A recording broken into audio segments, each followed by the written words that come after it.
নেক হায়াত দান করেন ওনার আহলিয়াকে সহ, এবং ওনার এই সন্তান যেন রাবিয়া বুস্তার মতো আল্লাহ তাআলা দিনদার মুত্তাকিয়া আবেদা সালেহা হিসেবে আল্লাহ তাআলা যেন কবুল করেন, এবং ওনার পরিবারকে যেন আল্লাহ তাআলা রহমতের চাদর দিয়ে আবৃত করে নেন। এই জন্য আজকের মাহফিলের প্রধান অতিথি জনাব মাহমুদ মিয়া, ওনাকে ইন্তেজামিয়ার পক্ষ থেকে বিনীত অনুরোধ থাকবে ওনার অভিব্যক্তি পেশ করার জন্য এবং আমাদের কাছ থেকে দোয়া নেওয়ার জন্য। এর আগে আমাদের সকলের সুপরিচিত মৃত জনাব আব্দুল মান্নান মাস্টার সাহেবের সুযোগ্য উত্তরসূরি জনাব আল আমিন সাহেব, উনি ওনার মনের অভিব্যক্তি পেশ করবেন এবং আমাদের কাছ থেকে দোয়া নেবেন।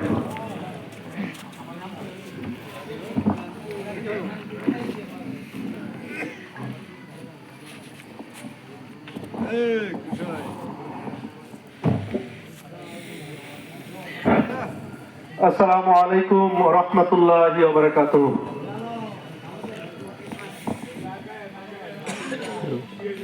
আজকের এই ওয়াজের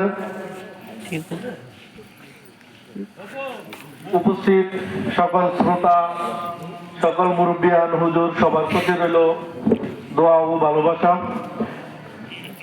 আসলে আমরা এখানে আসছি ওয়াজ উপলক্ষে, ওয়াজ শুনবো সবাই এবং ওইটার উপরে আমল করার চেষ্টা করবো ইনশাল্লাহ। তো আমি আর বেশি কিছু বলতে চাই না, আমরা সবাই ওয়াজ শুনবো।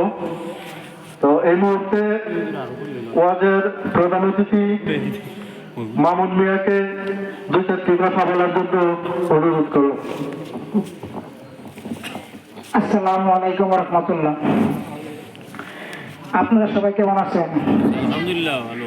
আমি তো এখানে আপনারা দাওয়াত দিয়েছেন, আসছি। আমার এখানে বক্তব্য দেওয়ার কিছুই নেই, এখানে আসছি ওয়াজ শোনার জন্য। আপনারা আসছেন ওয়াজ শোনার জন্য। আল্লাহ এই ওয়াজের শুনে আমরা যাতে এই রাস্তায় চলতে পারি সেই তৌফিক দান করে আল্লাহর কাছে দোয়া করি, আমিন। আর আমাদের এখানে গ্রামে দুটো ওয়াজ হয়েছে, দুটো ওয়াজের মাঝে আমাদেরকে দাওয়াত দেওয়া হয়েছিল। আমি আসতে পারি নাই, বিদেশে কাজের ব্যস্ততার কারণে আসতে পারি নাই।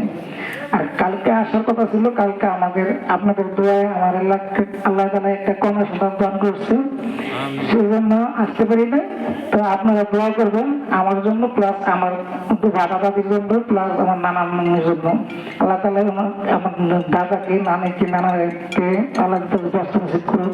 প্লাস এই এলাকায় যত মুরব্বী আছে যারা মারা গেছে তাদেরকে জন্য আপনার দোয়া করবেন, আল্লাহ তাআলা ব্যস্ত নসিব করুন।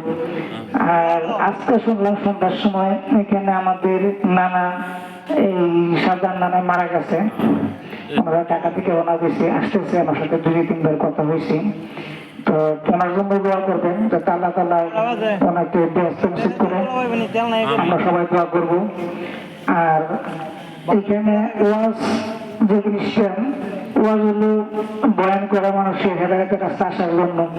আপনারা এই গ্রামের সবাইকে সাথে নিয়ে, সম্মান মুরব্বী এখানে অনেকেই নাই, যে কয়েকজন মুরব্বী আছেন তারা সবাই মিলে যদি নাকি এই সমাজটাকে উপহার দিতে, ভালো উপহার দিতে পারেন তাহলে ভালো।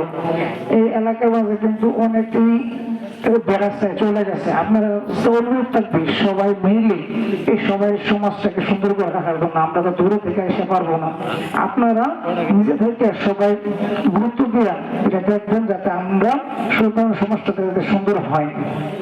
যদি সুন্দর থাকে তা আমরা দূরে থেকে মনের মাঝে গর্ব থাকে যে এইখানে আমাদের সমাজটা সুন্দর হয়েছে, সুন্দরটা নিয়ে গর্ব করতে পারবো। আর যদি সমাজটা ঠিক না থাকে তাহলে দেখা যাচ্ছে কি মনের মাঝে কষ্ট থাকে যে আমরা এই গ্রামে জন্ম হয়েছি কিন্তু সমাজটা ঠিক হয় নাই।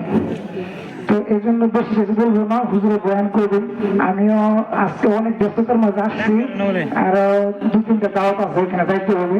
তো আপনারা দোয়া করবেন আমার জন্য, আমি আপনাদের জন্য দোয়া করি।